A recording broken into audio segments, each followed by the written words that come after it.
Hi guys, I'm Arbel from JobTestPrep, and in this video we'll talk about the Matrigma Test. Let's go!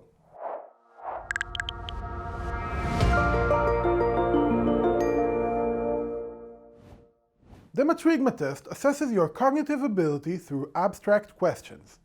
In these questions, you will need to find the underlying pattern in a series of images and pick the one that completes it.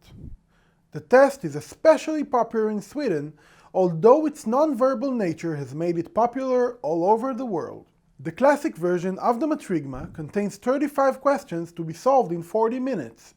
There is also a shorter version, known as Matrigma 2, with 12 questions in 12 minutes. The Matrigma 2 is considered harder and is also adaptive, meaning that the difficulty of the questions increases when you succeed and decreases when you fail. All Matrigma questions have the exact same format of a 3x3 matrix.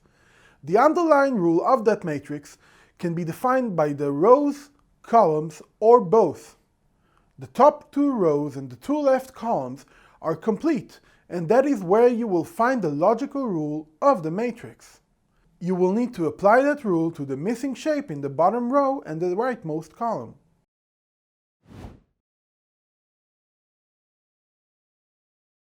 You have one task at the Matrigma test: recognize the pattern.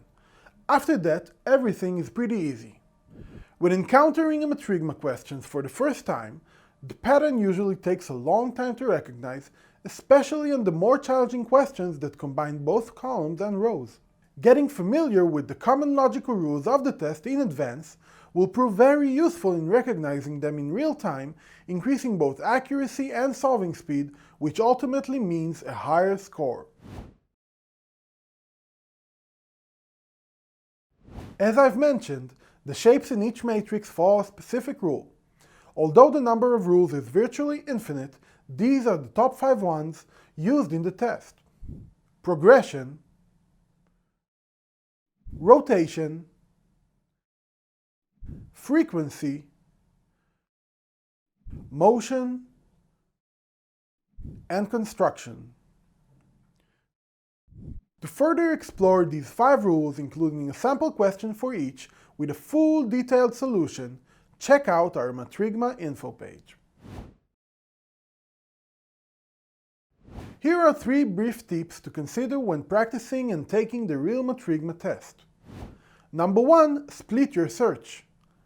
The sample questions I've presented here are much simpler than those given in the actual test.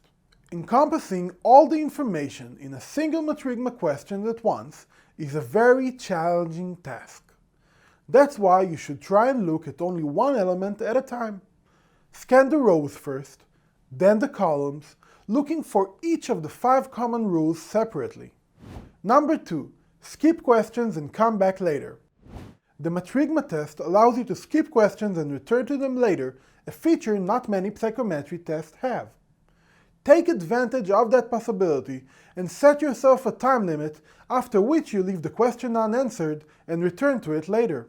With some practice, you will know what the time limit should be. Number 3, guessing is better than nothing. You don't lose points over incorrect answer on the Matrigma. So, if you absolutely can't solve the question, simply guess and put it behind you. That's all about Matrigma for today, guys.